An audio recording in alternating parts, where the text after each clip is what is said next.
Westbrook will fit together. Daryl Morey built this roster, but guess who has to make it work? Mike D'Antoni.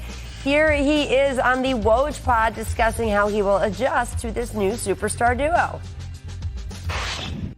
James is a horse, and now, the second superstar you add is a horse, and you just try to match it up and try to get the best and then play the way that we need to play to be the best. And our offense, and it's funny, they got to change their offense. Well, it's been the number one or two. Right. Golden State's the best ever, and we're right behind them. Right. Actually, from mid-November on, we were 1 point better offensively efficient than any team in the league. So we're not changing much. We'll tweak it, but to say you got to change, you can't win that way, that's BS. This I thought was a fascinating conversation, by the way. I listened to it this morning, and it's super fascinating because Mike D'Antoni, as of today, still only has this next season left on his deal. Clinton, do you think that this puts even more pressure on him to figure out how to make these guys work together? I actually think paradoxically it does the exact opposite. D'Antoni's got a year. Nobody actually thinks D'Antoni is the guy that's going to make this happen if you ask them. And that's what's so strange about this, because it's been his system that's led the league in terms of offense for so long. But I don't think anybody's thinking, oh man, if D'Antoni gets it done, I'm going to change my image of what he is as a coach. I think a lot of people feel like on some level he's been what's holding them back, oddly enough. And as much as I might not agree with that, I think it makes for an easy situation. Hey, we've got him for this year. Hey, we've made a bunch of moves. If it doesn't work out, we can all move on. I think this is actually a pretty reasonable situation to expect some decent success from that team and that coach. Well, I can see what they're going to do. They have two pick-and-roll big men because they just added Tyson Chandler, and they have Clint Capella. They have two terrific pick-and-roll ball handlers, and they have an ISO player, maybe the greatest ISO player of all time. I'm not worried about him scoring points. What I am worried about is when we get into the playoffs, which everybody seems to forget it changes. People are just not going to guard Westbrook. They're just not going to guard him. Unless he spends the next 6 months showing people he can shoot the three, he's a dramatically worse shooter than Chris Paul is as an off-ball player. Yeah. And so that's what I just think. And that's what I want to know. I mean, I'm not worried about him scoring points in January.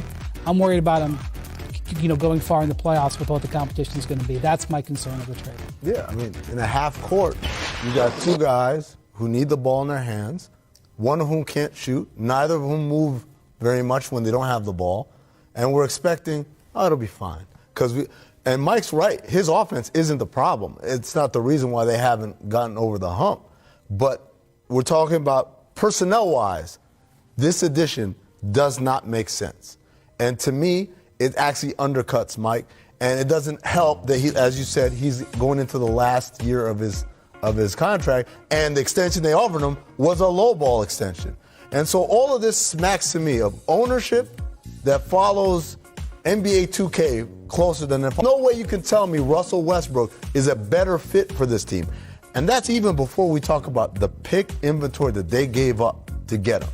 That's the more damning part. There's an age. The age thing is what I've been told, and certainly again listening today, it sounded like was part of their thinking. They are two the highest usage rate players in the entire league, though. Ever, not just in the entire ever history of in the history of basketball. These are incredibly high usage players. I actually think Westbrook with the Rockets offense will be great.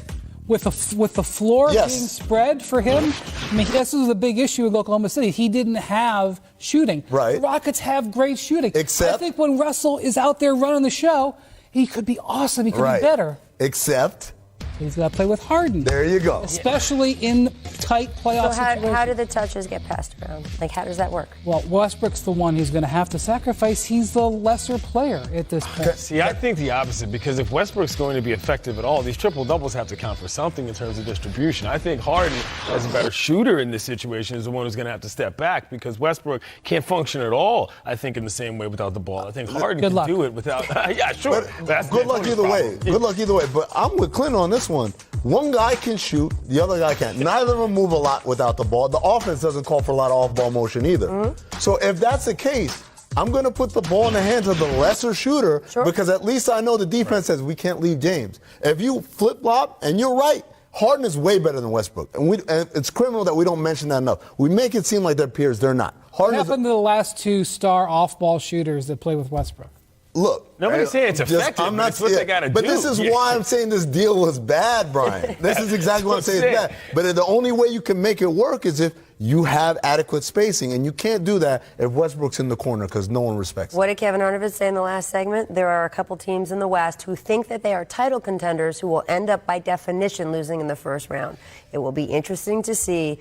We talk about all these teams and what their strengths and weaknesses are. Someone is going to be coming up in a way that they do not expect. More on the Jump is on the way. Lonzo Ball excited for a fresh start with the Pelicans, but will we see his potential unlocked in New Orleans? We will discuss next.